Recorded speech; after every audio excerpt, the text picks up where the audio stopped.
말씀은 민수기 9장 1절에서부터 14절까지 말씀입니다. 제가 가진 성경으로는 구약 성경 210면에 있습니다. 민수기 9장 1절에서부터 14절까지 말씀 한 절 한 절 교독하시고 마지막 14절은 다 함께 합독하도록 하겠습니다. 애굽 땅에서 나온 다음에 첫째 달에 여호와께서 시내 광야에서 모세에게 말씀하여 이르시되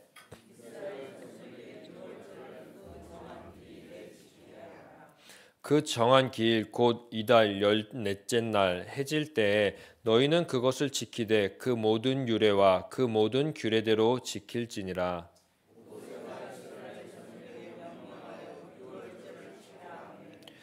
그들이 첫째 달 14째 날 해질 때에 시내 광야에서 유월절을 지켰으되 이스라엘 자손이 여호와께서 모세에게 명령하신 것을 다 따라 행하였더라.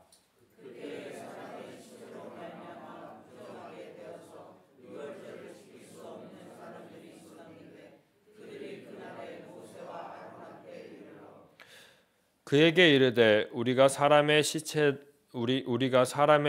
말미암아 부정하게 되었거니와 우리를 금지하여 이스라엘 자손과 함께 정한 기일에 여호와께 헌물을 드리지 못하게 하심은 어찌함이니이까.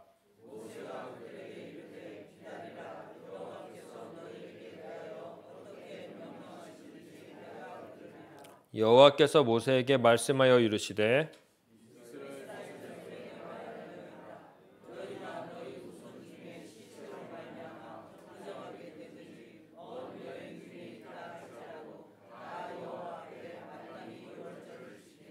둘째 달 14째 날 해질 때에 그것을 지켜서 어린 양의 무교병과 쓴 나물을 아울러 먹을 것이요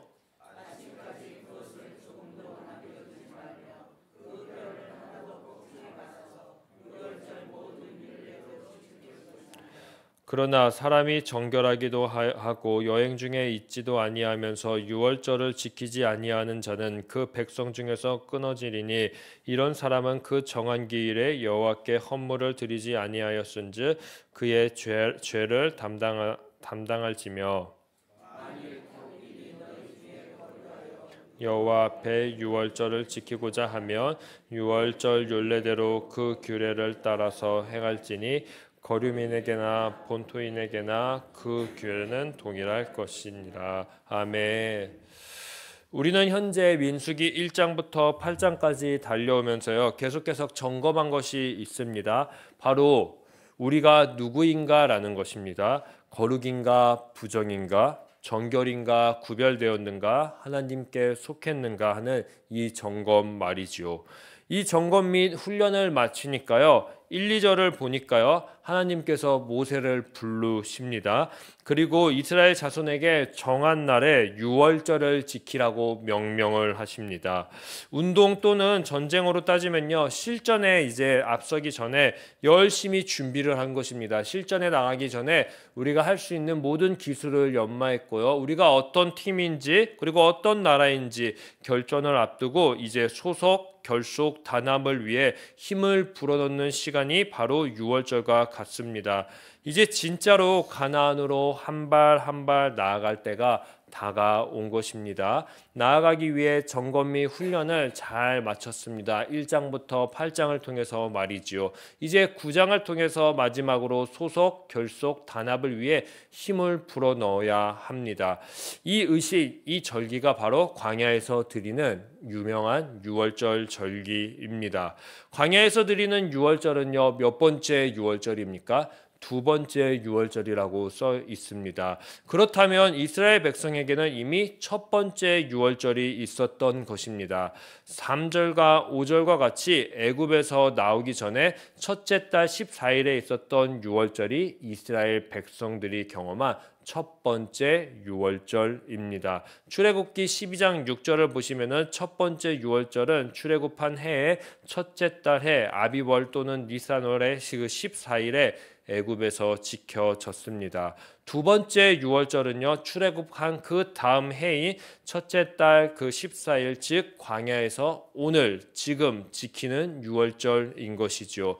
이 두 유월절은요, 나름의 차이점이 있습니다. 첫 번째는요, 고센 땅에서 드려졌던 이 첫 번째 유월절은 애굽에서 나오게 될 수 있었던 구원의 사건이었습니다. 이 구원의 사건이었다면요, 신의 광야에서 지금 드려지고 있는 두 번째 유월절은요, 하나님의 말씀에 따라 살겠다는 구원의 삶, 거룩의 삶, 정결의 삶을 다짐하는, 그리고 결단하는 순종의 사건입니다.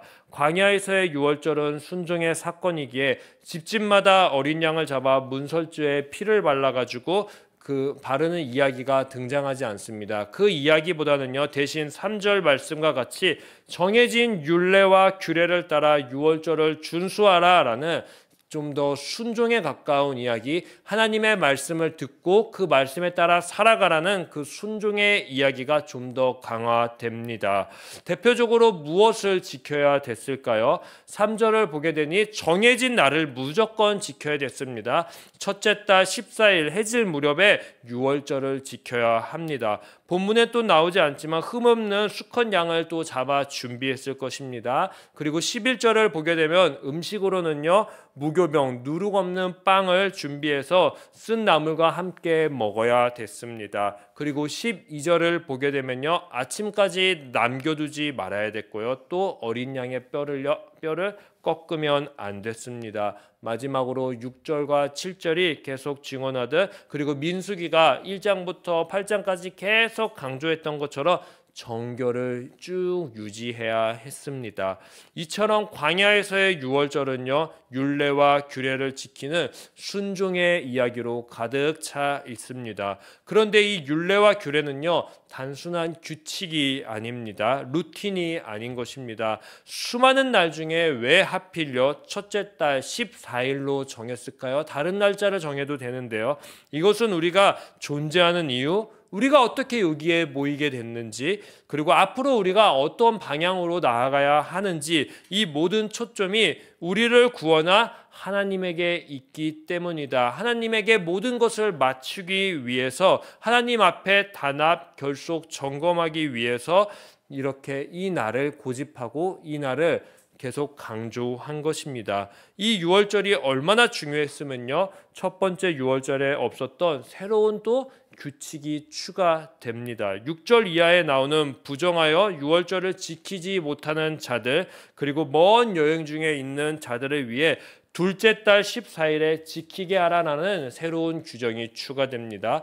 또한 14절과 같이요, 이방인, 거류민도 하나님의 율례를 따르면요, 유월절을 지킬 수 있게 도와주라라는 그 새로운 규칙이 추가됩니다. 그렇습니다. 유월절은요, 우리가 따르는 하나님이 어떤 하나님인지 계속해서 기억나게 해주는 절기입니다. 그리고 우리가 따르는 하나님의 모습을 닮아가기로 결정하고 순종하고 점검하는 날이 바로 유월절 절기입니다. 특히 광야에서의 유월절은요, 거룩한 이스라엘에게만 초점을 두고 있지 않습니다. 부정한 이스라엘 백성들에게도 초점을 두고 있습니다. 부정한 상태에 있는 자들에게도요, 그들을 거부하지 않고 부정하지만 앞으로 더 거룩해질 시간을 줄게 라고 시간을 주는 날이 바로 유월절입니다. 광야에서의 유월절은요, 우리와 다른 문화에 있든지 다른 생각을 하든지요, 다른 관점이 가진다고 해서요, 그들을 배제하지 않습니다. 멀리 내쫓지 않습니다. 부정하다고 욕하지 않습니다. 이방인, 거류민 또한 거룩하신 하나님 앞으로 나올 수 있게 초대하는 초대의 날과 같습니다. 하나님은 이스라엘 백성이 앞으로 나아가야 될 방향점을요, 마지막으로 재점검시켜 주셨습니다. 단합시켜 주셨고요, 결속시켜 주셨습니다. 나아가 역시나 처음부터 끝까지 하나님의 관심은 무엇인지 아십니까? 백성들의 정결, 거룩임을 우리는 이 유월절 절기를 통해서 발견할 수 있습니다. 어제 말씀에 빗대어 정결 거룩을 위해 먼저 택한 자들이 있습니다. 레위인일 것입니다. 그리고 오늘은 이 레위인이 확장돼서 이스라엘 백성들에게까지 뻗쳐 나갔습니다. 그럼 이쯤 돼서 우리는 이제 눈치를 채야 됩니다. 광야의 유월절에 추가된 새로운 규칙 말이죠. 이 규칙은요, 하나님의 은혜, 거룩의 특성이 추가된 것입니다. 어떤 특성일까요? 바로 거룩을 확장하게 되는 특성을 지니고 있습니다. 이 거룩의 확장성이 추가된 것입니다. 하나님의 거룩이 이스라엘 백성에게 미쳤고요. 이스라엘 백성은요, 성막 중심으로 대제사장, 제사장, 나실인, 레위인, 그리고 오늘은 이스라엘 백성 전체로 거룩이 확장되듯이 이제는 부정한 자, 그리고 우리의 모든 것을 뛰어넘는 생각을 가지고 있는 이방인, 거류민에게까지 확장됨을 오늘 말씀을 통해서 우리는 보았습니다. 그렇습니다. 6월절의 구원은요, 나 한 사람에게만 집중되는 날이 아니었습니다. 6월절 어린 양의 은혜는요, 나를 넘어서 부정에게까지 흘러 넘치게 하는 날이 바로 6월절이라는 것입니다. 바로 우리가 믿고 따르는 하나님이 부정을 거룩으로 바꾸는 구원의 하나님임을 다시 한번 증거하고 깨닫고 그 앞에 모이게 되는 날이 6월절인 것입니다. 그러니 오늘을 살아가는 시냇가 에셀나무 교회 성도님들, 너무너무 우리들의 삶 가운데에 부정이 찾아올 때 그 부정에 집착하지 않으셨으면 좋겠습니다. 부정에요, 날마다 겁먹으면서 살지 않으셨으면 좋겠습니다. 왜냐하면 오늘 우리를 이 세상에 보내셨고 우리를 구별하셨고 선택하셨고 정결하게 하신 분이 누구십니까? 바로 온 세상의 부정을요, 거룩으로 바꾸셨고 지금도 바꾸실 수 있는 구원의 하나님이심을 기억하시면 좋겠습니다. 그 하나님은요, 거룩하신 하나님이십니다. 이런 유월절을 경험하여 날마다 살고요 고백하는 자는요, 내일부터 보게 될 하나님의 임재하시는 성막을 세우는 자, 하나님의 인도를 따라 구름 기둥과 불 기둥의 삶을 누릴 수 있는 자가 될 것입니다. 그러니 오늘 우리들의 삶 가운데에 하나님의 임재 그리고 인도를 날마다 경험하고 싶으신가요? 그 삶을 날마다 누리고 싶으신가요?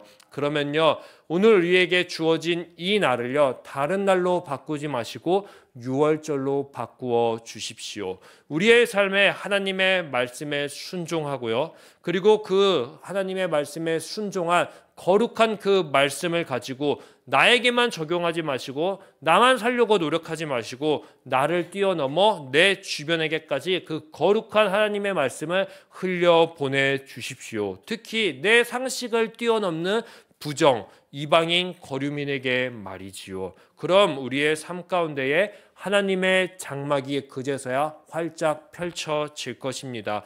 그럼 우리들의 삶 가운데 그제서야 구름 기둥과 불 기둥으로 우리의 삶에 하나님이 보호하고 계셨구나라는 것을 느낄 수 있게 될 것입니다. 이 삶을요, 날마다 경험할 수 있는 우리 사랑하는 시냇가 에셀나무 교회 성도님들 또한 우리 교회 될 수 있었으면 좋겠습니다. 우리 교회는 날마다 6월절이 있는 교회입니다. 우리는 그러기에 부정보다 거룩에 가까운 교회입니다. 오늘 하루 하나님이 주신 이날 거룩한 삶을 살아가 봅시다. 오늘 이 하루 나만 거룩해지지 말고 내 주변도 거룩의 확장성의 그 특성을 가지고 거룩의 확장을 펼쳐 나가보는 하루 되시기를 간절히 축복합니다. 기도하도록 하겠습니다. 주님, 이스라엘 백성에게 광야에서 두 번째 유월절을 알려주셨던 것처럼 오늘 우리 시냇가 에셀나무 교회에도 그 유월절의 의미를 알려주셔서 감사합니다. 이 유월절은 모두가 다 거룩해지는 절기입니다. 모두가 다 하나님 앞에 나올 수 있는 거룩한 절기입니다. 오늘 우리 시냇가 에셀나무 교회 모든 성도님들이 하나님의 말씀 앞에 나오고 단 한 명도 소외되지 않고 단 한 명도 핍박받지 않고 단 한 명도 떨어지지 않고 하나님 앞에 꼭 붙어서 거룩한 하나님의 말씀을 경험할 수 있게 하여 주시옵소서. 그래서 그 거룩한 하나님이 우리들의 삶 가운데에 임재하여 오늘 우리들을 통해 부정한 곳에 나아갈 때마다 그곳이 거룩한 곳이 될 수 있는 놀라운 경험을 할 수 있게 하여 주시옵소서. 주님, 우리와 함께 하시고 우리의 삶 가운데에 장막을 펼치시고 구름 기둥과 불 기둥으로 우리를 보호하여 주시옵소서. 감사하며 이 모든 말씀 예수님의 이름으로 기도했습니다. 아멘. 하늘에 계신 우리 아버지의 이름을 거룩하게 하시며 아버지의 나라가 오게 하시며 아버지의 뜻이 하늘에서와 같이 땅에서도 이루어지게 하소서. 오늘 우리에게 일용할 양식을 주시고 우리가 우리에게 잘못한 사람을 용서하여 준 것 같이 우리 죄를 용서하여 주시고 우리를 시험에 빠지지 않게 하시고 악에서 구하소서. 나라와 권능과 영광이 영원히 아버지의 것입니다. 아멘. 오늘 이 시간 함께 기도할 때 마찬가지로 두 가지를 놓고 기도하겠습니다. 주님, 우리 시냇가 에셀나무 교회가 지금 새생명 전도축제 기간을 지내고 있습니다. 이 기간 동안에 우리가 복음을 전할 때, 예수 그리스도의 이름을 전파할 때 부정한 것이 거룩으로 바뀔 수 있는 놀라운 은혜를 맛볼 수 있게 하여 주시옵소서라고 기도해 주십시오. 또한 오늘의 말씀을 기억하면서 주님, 거룩의 특성을 가지고 거룩의 확장을 날마다 전할 수 있는 우리 교회가 될 수 있게 하여 주시옵소서라고 우리 주여 한번 외치신 뒤에 합심해서 기도하도록 하겠습니다. 주여. 하나님, 우리 시냇가 에셀나무 교회 가운데 새생명 전도 축제를 허락하여 주심에 감사합니다. 주님, 다른 축제보다 주님이 가장 기대하시고 고대하시고 있는 새 생명을 초청하는 날입니다. 어쩌면 이 날은 오늘의 말씀과 같이 유월절과 같은 날일 수도 있습니다. 우리가 생각하기에 부정이라고 생각했던 것, 우리가 생각하기에 다가갈